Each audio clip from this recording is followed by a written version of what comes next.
I want to talk about sports in the context of what's happening in America, and also sports in the context of, I guess, Judaism and how the Torah views everything. And I'll tell you guys something. I dug up a video that I had made about a week, during the first week of the quarantine, the first week of the lockdown. And in the video I was talking about sports. And I was asking, excuse me, I was asking the question as a sports fan, as a person, lifelong sports fan, what is the end game of all of this? By the end game, I mean, for how long are we going to keep going with this culture of, just taking a bunch of guys, men and women, but especially the men, who, and I said this kind of knee-jerk, I said they're not as important to society as, say, doctors or lawyers or accountants or any of these other professions, but for some reason these people get paid, tens of millions of dollars in salary. On top of that, they get, product endorsements, which actually pay them much more than what their salary gives them.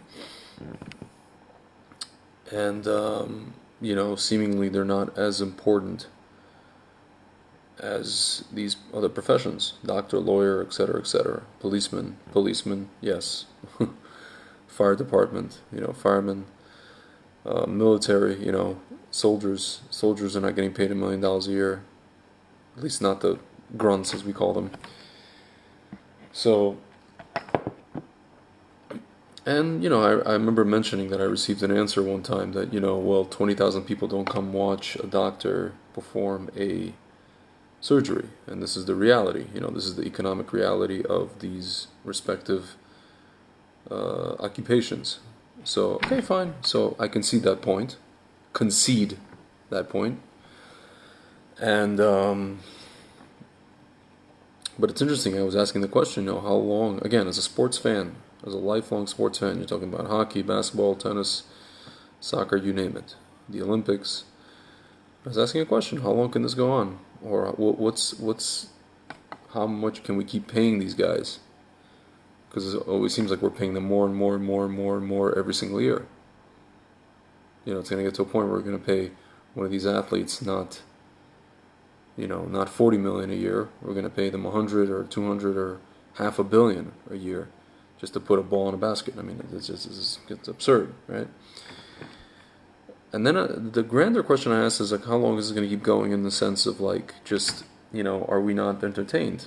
It's kind of like the modern day gladiators, except they're not fighting, to the death. They're fighting, whatever, to win trophies, a championship, whatever, what have you, glory, to be in the Hall of Fame, to be immortalized in society.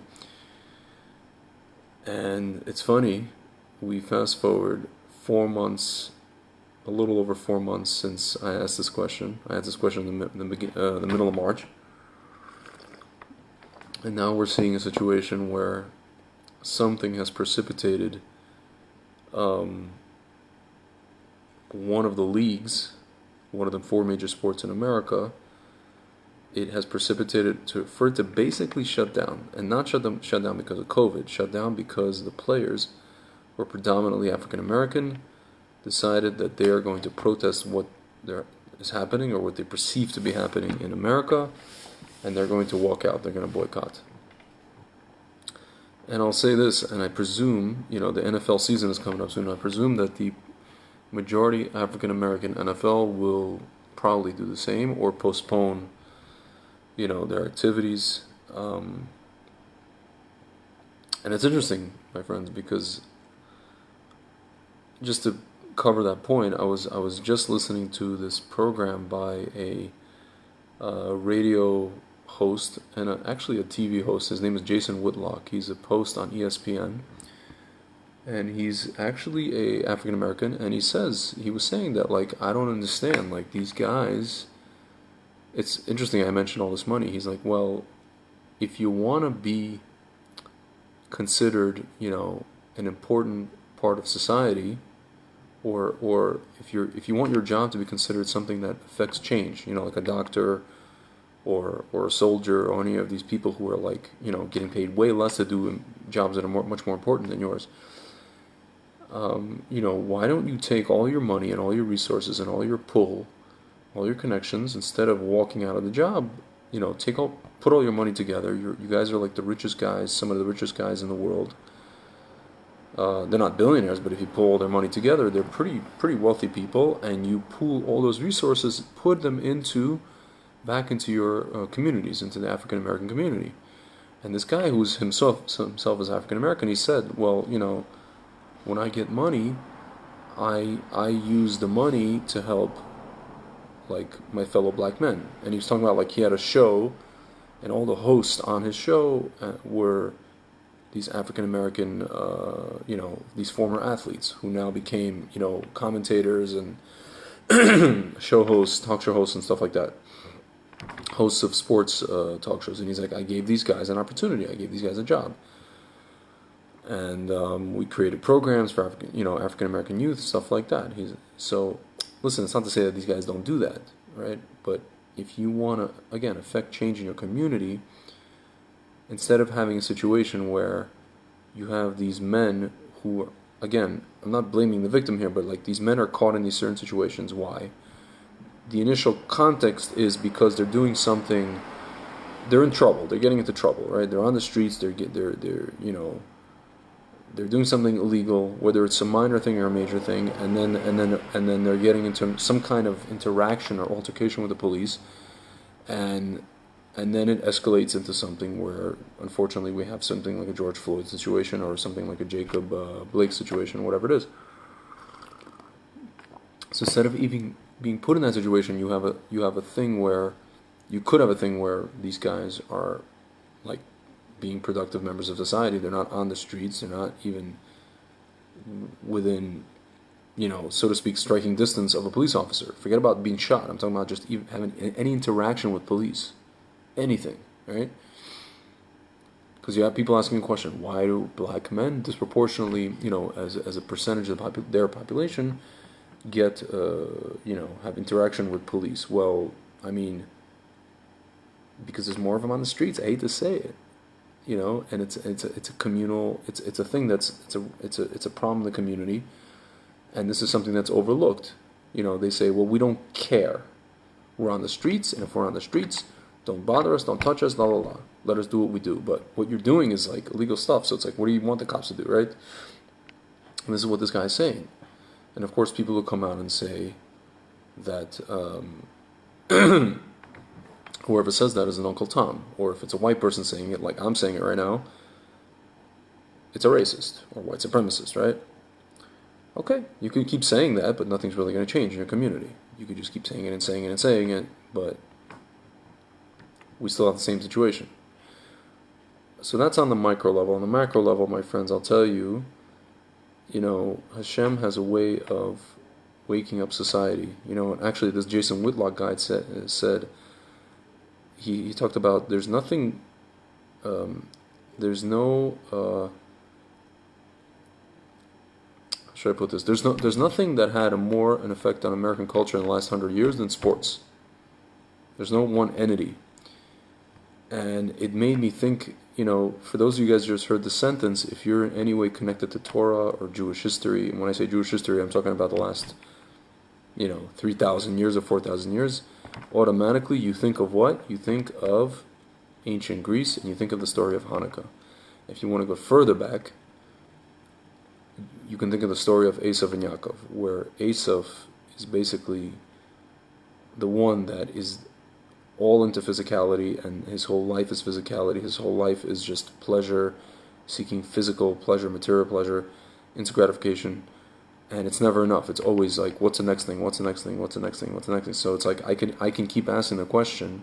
Somebody like myself, a Ben Israel, a Ben Yaakov, I can keep asking the question. Well, are you not entertained? How much is enough? Well, if I ask this question to a regular American, even decent Americans, right?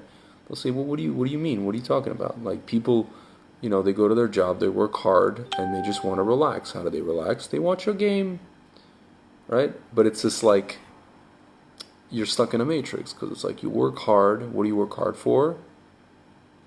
To pay for what? To pay for your apartment. The apartment, why? Or your house. Because somebody convinced you need to have that house. Why? Because you need to, whatever, keep up with the Joneses. And also, what else do you need to pay for? You need to pay for a vacation, right? Why? To take a vacation from what? From the crazy job that you bust your butt at. So it's like you need a vacation from your essentially from your slavery. And one of the ways that you vacate is you go watch a game, or you sit on the couch and you watch a game, or you buy season tickets, or whatever. You entertain yourself, right? Just to unwind and take your mind off the BS that you deal with every day, whether it's in your job, whether it's in your personal life, whatever it is. And that you turn on the television, and a bunch of these guys that I just mentioned that are making millions of dollars a year. Why are they making the millions of dollars a year? Because you guys are going out to the stadiums, and you're ascribing value to what these guys are able to do. Which is what? Which is put a ball in a basket, hit a ball with a wooden bat, take a pigskin and run, 100 yards, whatever, run down the field. Take a rubber, and again, I'm saying this as a former hockey player, take a rubber puck, and the ability to, stick handle pass and skate fast and whatever.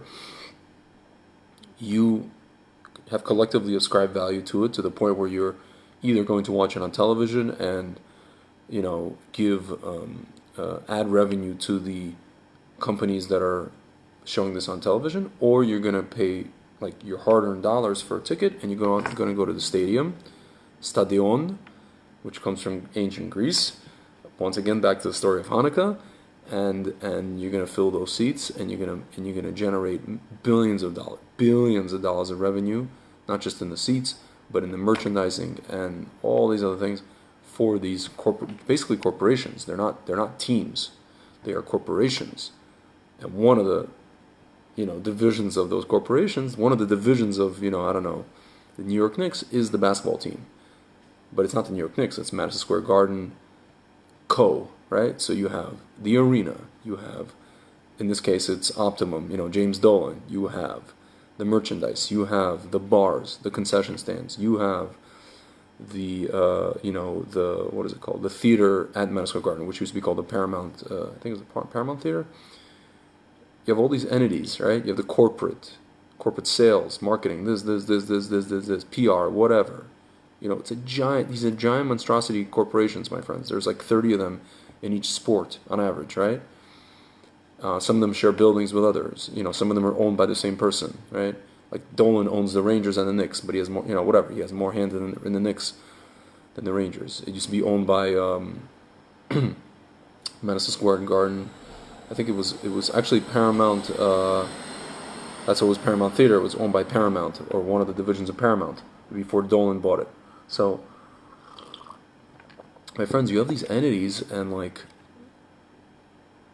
the only reason these entities are even viable as corporations is because human beings like us, idiots like us, right? I'll say this word freely, decided that basketball is entertaining enough, is worth it enough, valuable enough, or hockey is, or baseball is, or football is, Super Bowl, right? Millions of dollars just to get a what is it called? A commercial spot. If you're one of these advertising companies, or if you're just a corporation, you want to get a commercial on the Super Bowl, millions of dollars, right? But all this stuff, my friends, all this stuff doesn't exist if not for us, the consumer. All this stuff on its own, like these guys, they walk off the job, and then people get fed up with their antics, right? And stop watching basketball on television. First of all, they don't have any more fans because of COVID. And then people stop watching their stuff because they're just tired of their BS. Or 75% of the people that were watching them before just tune out, turn the channel to something else. They start watching, I don't know, Joe Rogan or something like that, or educational programs or whatever, Shark Week, I don't know. So now, my friends, all of a sudden, Hashem has just used these conflagration of events to basically show the world that none of this stuff matters. I hate to say this. I'm telling you guys. I'm telling you guys as a sports fan, and I'm an appreciator of sports on a purest raw level. I don't really care so much for all the things that I just described. You know, you're talking about I don't know, people getting all worked up and people getting all emotional about their team. People getting upset when their team loses. I don't care so much about that. I enjoy the, let's say, maybe the competition. I enjoy the skill aspect of it. Like I like hockey because of the skill aspect, right? I respect or I have a respect for people who can put on a pair of skates, skate with a certain skill, stick handle, shoot, whatever it is. I have an appreciation for the mechanics of sports, but what I don't have an appreciation for is the veneration and the obsession, and almost putting sports to the point of like it has more importance than many things in your life, right? You have these sports talk shows, and you have these people who follow in fantasy leagues and all stuff. My friends, honestly, I this is the kind of stuff that's already like it has gotten to a point where when it turns into a business than just a form of people just staying healthy and people just enjoying themselves and appreciating it just for its own sake, then you're getting into, this is already becoming ancient Rome, And again, I ask this as a person, both on two sides of the coin. One side is as a sports lover, but also as a person who's connected to a Torah, and at least I like to think that I'm connected to Hashem. Again, how much is enough? How much is enough money to pay these guys? Again, at the risk of sounding like a socialist, how much is enough money to pay these guys, right? And I think a lot of it is due to this whole culture of these agents. You guys saw the movie.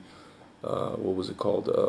Jerry Maguire. I think it all started like 20 years ago, 25 years ago, with this whole sports agent culture, manager culture, where it's actually these agents who are the ones, sucking all the money out of the, out of the franchises, out of the owners. Why? Because they're taking a cut, so they're trying to get the biggest cut they can. All right. So if an agent, if this guy Scott Boras, who's like the agent of a lot of high, top baseball players, gets $100 million contract out of one of these owners, guess what? He gets $10 million, right? So it's worth it for him. But the question is, at some point, my friends, that all has to stop, because, and it will stop. We're seeing it now. There are no fans in the stadiums. There are not going to be any fans in the stadiums for a while, until further notice, until we figure this COVID thing out to the point where we're not scared for our lives to be one person next to the other. You're talking about stadiums of basketball stadium arenas, 20,000 people, 25,000, 20,000 people. You're talking about football stadiums, 70,000, 80,000, maybe up to 100,000 people. You can't just fill up half the stadium. Have people sit one or two seats away from each other, right? Good luck trying to do that, and if you do, you've basically lost half your revenue stream, half or more. Actually, you've lost about 2/3 of your revenue stream right there, right? And again, back to the corporate side of it, the corporations are estimating every single year, maybe even 5 years and 10 years ahead, what's going to be their revenue if they sell tickets at certain prices. Again, there's this revenue management department, right? What is it called? The CFOs, the accountants, they account for all these things years in advance based on ticket sales, based on, let's say if they approximate if their team is going to be in the playoffs, if their team's going to be in the finals, let's say of the NBA, right? So for example, the corporate offices of the Warriors have been approximating, okay, as long as we have these guys playing in the starting lineup, we can expect this many people to come to the games, charging this at this amount of tickets, and we can expect this amount of revenue per, for regular season and also the playoffs. Okay, and now they account for, okay, let's say if these two guys get injured, these guys got injured, what's it, Curry and Thompson, So now, okay, we're going to tank the season, and we'll have this many fans. Okay, we can afford to have this many fans because next year we'll have la la la la la. These guys are going to be back, and we'll have another guy, and we'll draft. It's this whole calculation, my friends. So now, my friends, COVID came in, and now these guys are like, oh my God. Now we have to calculate, well, how many years or how many months can we afford to not have any fans in the stands? What is going to be our revenue coming in if we only just have TV revenue? And now that these guys are, pulling the antics that they are, and they're alienating so many people that are watching on television, what's going to be our ad revenue? We have no fans in the stands, in the physical stadium. We have almost like a third or maybe half of the ad revenue that we had from television ratings. So can we pay these guys the same salary? How long can we pay them the same salary? Luckily these guys, I'm not crying. I'm not crying for them Argentina, so to speak. I'm not crying for these players. They have enough money saved up, and hopefully they've invested in whatever it is. But they're not going to be getting these salaries. And I'm telling you guys, Hashem has unraveled this whole thing. Again, I was asking this question. I was asking already the question beforehand in my head. I was looking at where sports culture and everything that was around it, not sports itself, but sports culture was going. And I was looking at the NBA, the NFL, not so much hockey, because hockey, these guys are not pulling in like crazy money. Most of the hockey players are playing just for the love of the game. They're not doing this whole, price gouging, contract negotiations. You're not going to see this from hockey players because they know that the revenue's just not there. Excuse me. Yeah, it's that time of the year. Baseball players also pull in crazy. So I was asking myself the question, like, how long can this last? How long can this culture of sports and everything around it, all these talk shows, all these radio shows, all these pundit shows, how long can all of this, the culture of it, and also it almost seems like the NBA, for example, was turning into a soap opera with all these players and intrigue, and they're all, this guy's going to this team, this guy wants to play with these guys, and all this. It was turning into like one of these soap operas, and I'm thinking to myself, like, how long can this soap opera last? It used to be that you just turned on the television to watch the game. You wanted to watch the game, the best players playing against each other. They played like men, all that kind of stuff. You didn't get fouled you didn't get, they didn't call a foul for breathing on a guy. It was a man's game. Now it's turned into something that it wasn't meant to be. But at the same time, these guys are paying astronomical amount of money. So my friend's asking, are they maybe getting paid from the Democrat Party? Listen, you never know. It could be that George Soros is paying them. Who knows? But listen, at the end of the day, these guys are not going to go in the poorhouse. But the question is, how long are the franchises going to stay around? How long are the leagues going to stay around? The leagues may have to fold. I hate to say it. Like, I never thought I'd say this. You're talking again, 20,000 people per game. Even in the worst nights, 10,000 people a game. In the arena, paying, depending on the arena, depending on the, the market, the locale, the city, $50 a pop, $100 a pop, whatever on average, plus food, plus this, plus that, parking. People, these arenas charge for parking. NFL, you're talking about even bigger revenue stream, and then you're talking about the playoffs and the Super Bowl and the ad revenue for the Super Bowl. My friends, I'm telling you, the Roman Colosseum and the Greek, the Greek games are about to close, and listen, sports is not going to go away in terms of like people are still going to play basketball on the pickup court, people are still going to play hockey, people are still going to play this and that and the other.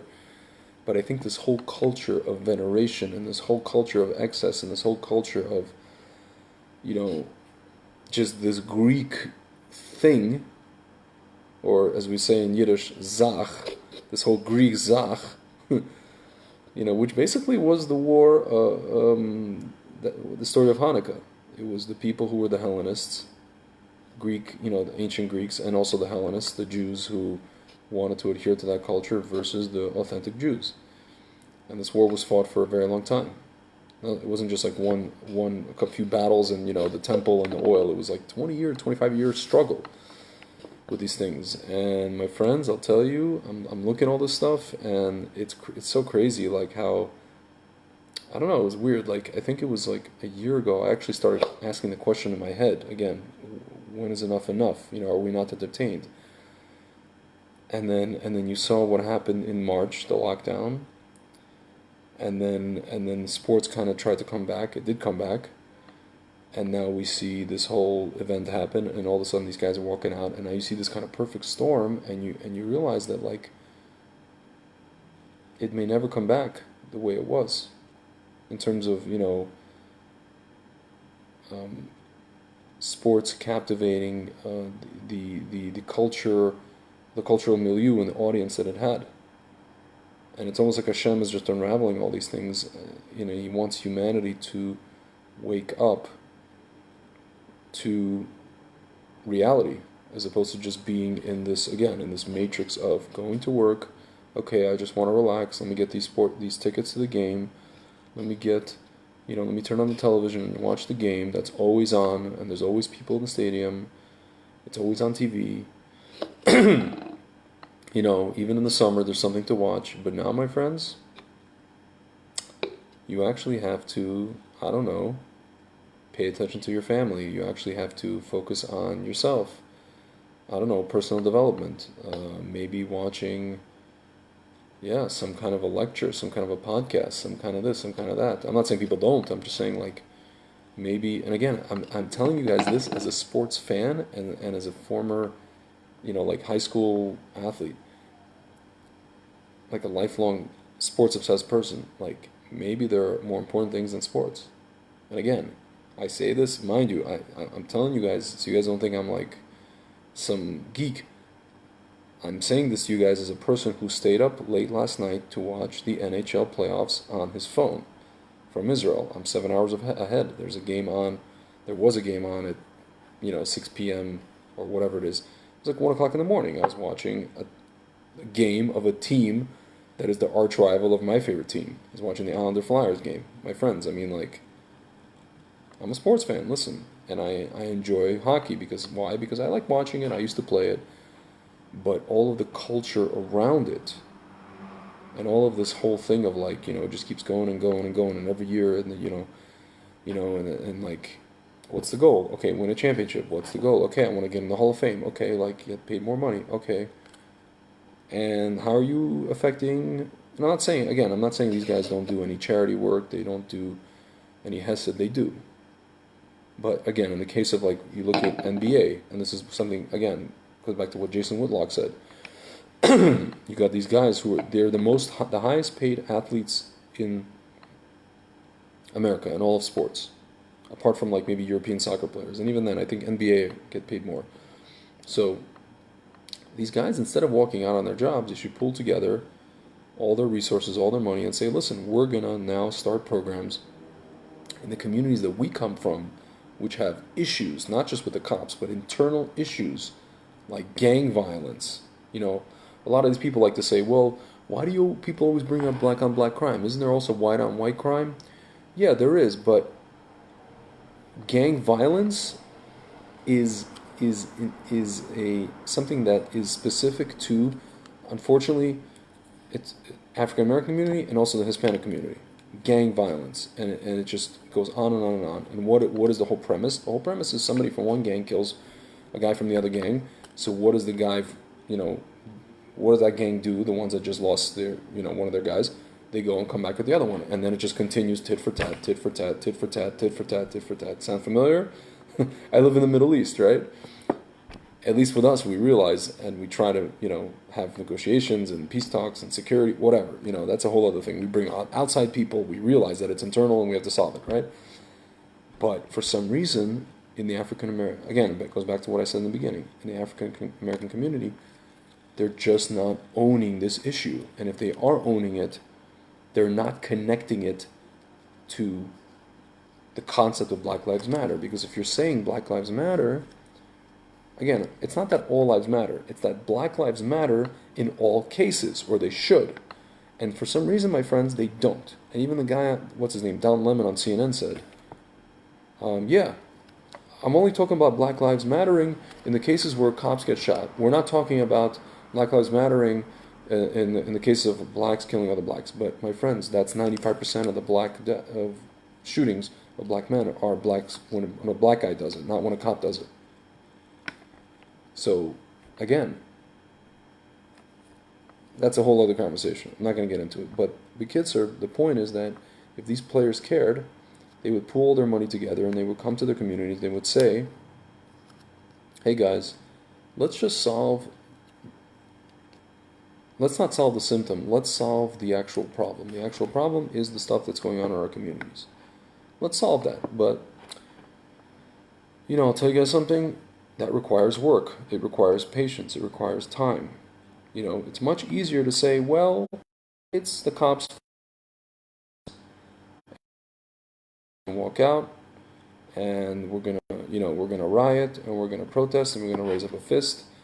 It's much easier to do that, my friends. It's much easier to do that, especially if you're, a basketball player who makes tens of millions of dollars a year and, hundreds of millions of dollars in endorsements. Very easy. But listen, my friends, Hashem has his ways of unraveling or I guess not so much unraveling, but making us focus on the things that need to be focused on. Slowly, I think we're going to wake up as a society. Again, I'm saying this as a sports fan. A fan of sports history, just a fan of sports in general. And listen, B'ezrat Hashem, even the Jews, even the Orthodox Jews who are obsessed with sports, will maybe wake up and say to themselves, well, hello, maybe this is something not befitting of a Ben Torah, right? Maybe we are focused on the wrong things. Maybe we need to get back to what's real. And maybe that society needs to get back to what's real. Maybe we'll realize that. And maybe these franchises and these corporations, which are basically the teams, and these athletes will realize that without us, they're a whole bunch of nobodies. Just throwing a ball inside of a hoop, tossing a oval, running around with it, bashing their brains in. That's all they are without us. And maybe they'll realize that and, come to their senses. All right, guys. Thanks for listening. Shabbat Shalom.